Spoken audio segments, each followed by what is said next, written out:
So I'm back. This week, most of the questions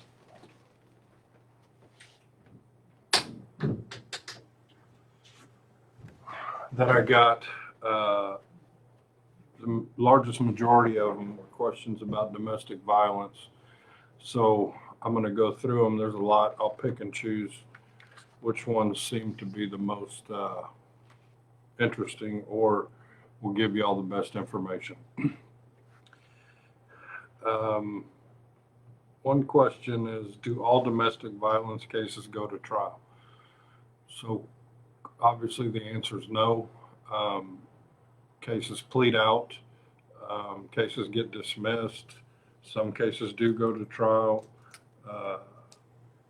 Each case is fact specific, and so each case is different. But domestic violence cases are just like any other criminal charges, meaning they can be disposed of in any number of ways. What happens to first-time domestic violence offenders? That's kind of like what happens to a first-time offender of any sort. There's just too many broad answers. I don't know. It would depend upon the severity of the case. Were there injuries involved? What is the complaining witness's feelings about the case today? I mean, there are so many factors that go into it that I can't say there's a rubber stamp answer for what happens to first-time domestic violence offenders. Typically, with most misdemeanors for people without a criminal history, there's always deferred adjudication available, which is a special type of probation that if you finish without incident, then the case is eventually dismissed and you do not become convicted. There's a bit of a nuance in family violence cases in that an affirmative finding of family violence will stay with you. And an affirmative finding of violence does several things. One is it means that if you ever get charged with assault of a family member again in the future, it can be charged as a felony because you've had a prior crime involving domestic violence. Another one that we run into a lot is that it will affect your gun rights for 5 years.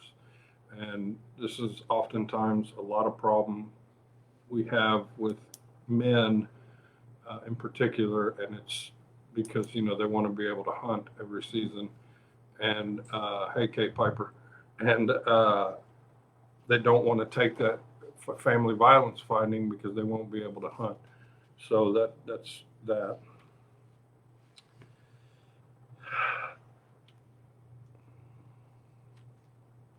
So someone asked, is choking someone a felony in Texas? Since all these questions were asked in the domestic violence context, family violence involving choking, yes, is a felony. So that's not necessarily to say, though, that if two guys get in a fight in the parking lot of a bar and one of them chokes them, that may not be a felony. Specifically, if it's a family member, it is a felony.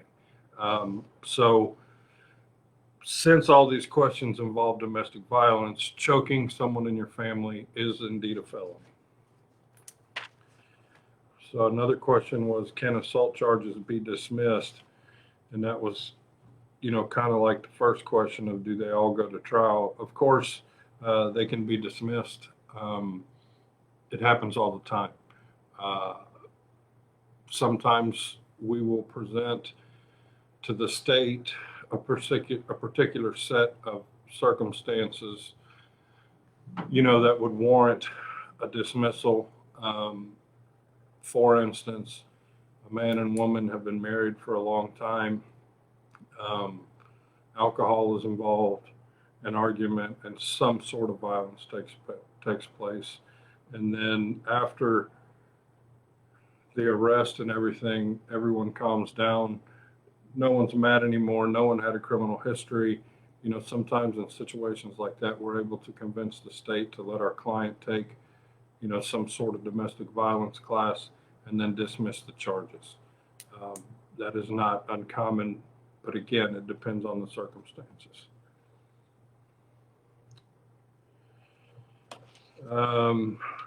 Continuous violence against the family. So someone wants to know what that is.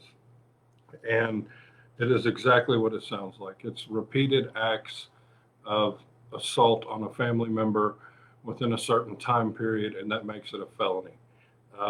So you've alleged to have committed several misdemeanor assaults against a family member, but over a shorter period of time, so that they can accumulate those charges and make it one felony, even though each individual offense would be charged as a misdemeanor. What does domestic assault mean? So, when we speak in terms of the penal code, it's assault involving family violence. And, there is a definition, but the best way to simplify it is it doesn't have to be a legal or blood family relationship. It can be a girlfriend. It can be an ex-girlfriend. It's someone that you've had what meets the definition, but again, the definition is so broad that it's sort of like if you've ever shared time and space together, that could be equal family violence. So not often do we have to do that analysis, because I think what's most common is spouses involved, or partners involved in family violence. There have been the occasional case where we did think that the family violence did not meet the circumstances, but like I said, the vast majority of times they do. Do domestic violence charges go away? That's sort of like everything. Sure, they can. They can be dismissed. If you take a deferred and successfully complete the deferred, it can be, you won't be convicted. If the question is, after a conviction, does it go away? The answer is no. So if you go to trial, the jury finds you guilty, that will be a record on just like any other crime for life. How do most domestic violence cases end? I literally cannot give you a pattern because we have cases currently, everything from the man and woman who had too much to drink and some silly argument led to some type of minor violence, to severe cases of violence, to continuous violence against the family. So the spectrum is so broad that I can't say, how do most end?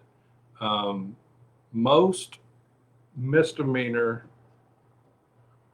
cases end without incarceration. Okay.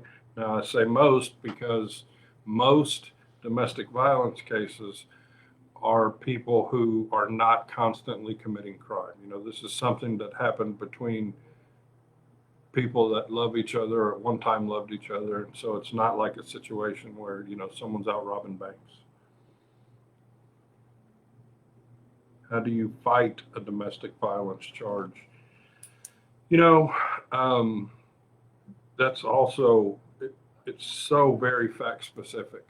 I have had a case, I have had a case in my career where a gentleman had married a woman from Russia and brought her here, and she later accused him of assault. And through a lot, and I mean a lot of work, we were able to show that basically she never intended on following through with the marriage. She just needed him to get her here. And then when she got here, she was going to find a way to stay here, but not necessarily have to stay with him. And so, that's kind of what she did.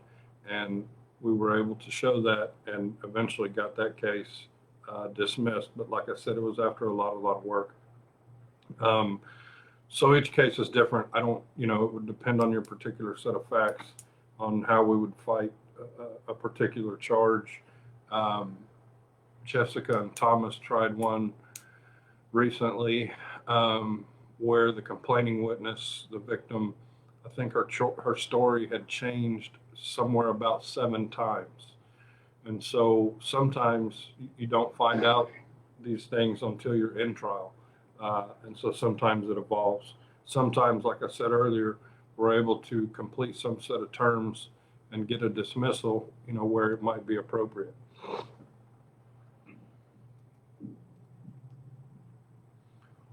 Can the state prosecute without a victim? So this is actually a really good question. And the first thing that I have to tell most people is, of course, the state can prosecute without a victim. Just like when there's a murder, the decedent doesn't come to testify, right? Now, it gets much more complicated in a prosecution for assault because the law, the Constitution says that you have the right to confront your accuser, right? And so in this case, the accuser is whomever is accusing you of an assault. So in a very broad answer, if you don't have the right to confront your accuser, then the case could be dismissed against you. Now, there are exceptions to when the state can proceed forward without the victim, and it's such as if circumstances warrant, like if certain things are met in, let's say, the 911 call or police interaction, then that may come into evidence against the accused, right? So if the person who's making the call and interacting with the police is showing sufficient emotion to meet certain legal requirements, the state may be able to put that into evidence without the complaining witness present. The state also sometimes will try to bring in an expert to say why a victim is too afraid to testify. Now, in all those situations, any attorney is going to be challenging all that every step of the way. So it's a really complicated answer. Yes, they can sometimes prosecute without a victim. Sometimes they can't, as it's a violation of your right to confrontation. And so it just gets really tricky and fact specific.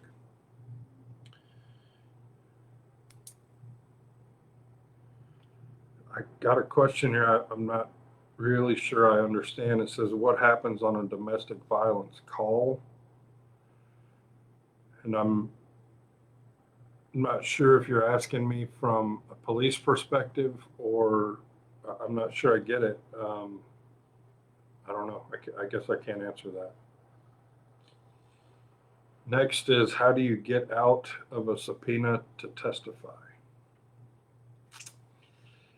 If you've been properly subpoenaed, which I've had a lot of cases where subpoenas were not properly issued, but if you have been properly subpoenaed, then the court can issue a writ of attachment, which means you would be arrested and brought, if you refuse to come, you would be arrested and brought to court and held in jail until you did testify.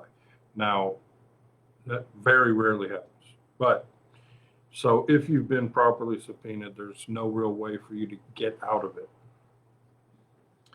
What happens if a victim refuses to testify? So this happens a lot, and it goes back to the violation of your confrontation rights.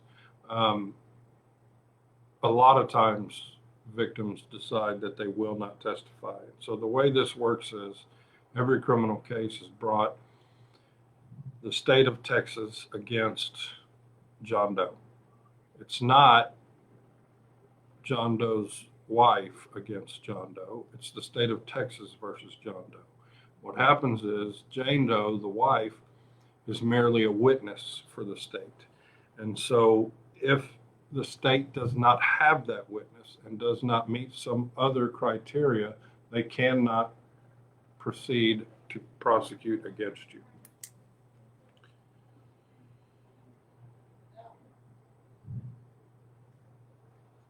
Does the prosecutor talk to the victim? So they're supposed to. Yes, the state of Texas is supposed to talk to all their victims in all cases. And generally, at least locally, they will talk to the victim before they will even make us an offer. Sometimes when they cannot find a victim, they'll go to some, depending upon how they feel about the case, they may go to more measures. Sometimes they'll send out a letter and give the person a timeline, let's say 10 days. If you don't reach out to me within 10 days, then I'm going to do with this case what I see fit, and they wait to see if they get a response. If that's not good enough for them, then they'll actually send out an investigator, try to find this person and see if they can get this person to talk to them. But yes, the prosecutor tries to talk to their victims in cases. What happens if you are subpoenaed and don't want to testify? Well, then you would need to tell that to the party that issued the subpoena. Hopefully, the state didn't let it get to the point where the case is now set for trial and no one's ever tried to reach out to you, and all of a sudden you get a subpoena. But if that happens, on the subpoena, it always tells you who is issuing the subpoena, and it'll give you a way to contact that person. Usually it's a phone number and an email, or both. And so you would want to reach out to the person who subpoenaed you and try to discuss that with them. Can a victim change their statement? So yes, they do. It happens a lot. And sometimes the change in the statement damages their credibility. Sometimes it doesn't. Sometimes it can be explained. It just depends on what the change of the statement is. And if it's enough, from my perspective as the defense attorney, I'm always hoping that the change in statements is going to discredit that person as a witness. But of course, I got to take them the way they come. You know, it's case by case. Can a victim be a witness? Yes, as I explained earlier, the case will be styled the state of Texas versus the defendant, and then the victim will be a witness for the state of Texas. Can a person be forced to testify at his or her own trial? Absolutely not. This is something we go through in voir dire in every single jury trial. It is very rare that the defense attorney recommends that the accused take the stand. And most of the reason is because we can't control what goes on up there when you're being cross-examined by the state. And, you know, we're skilled litigators for the most part. I mean, I've been trying cases since 1998. So I can assure you that I'm much better at eliciting testimony from a non-lawyer than I would be another skilled lawyer. So most of the time we don't put our clients on the stand for that very reason, because you're going up against a pro who is trying to convict you. And so they're going to try and get you to open the door to things that normally would not come into evidence, try and trip you up, make you look like you're lying. I mean, there's just a whole host of reasons why you would not want to testify. Of course, there is that occasional case with the occasional client where we think it is good for them to testify. And so they do. I have had cases where we were in trial and my client absolutely demanded to testify. I have to let him, it's his right, but I have to stop the trial and put it on the record that he's doing it against my advice, because I know what's going to happen. I know, you know, it's going to be bad, and I don't want to get blamed later on appeal. So no, you can never be forced to testify, just like you cannot be forced to talk to the police or any investigators in an investigation. You would always want the benefit of having your lawyer with you before you would give any statements. So that's about all I've got for this week. I will see y'all next week, Tuesday at 3:30. Y'all have a good rest of your week.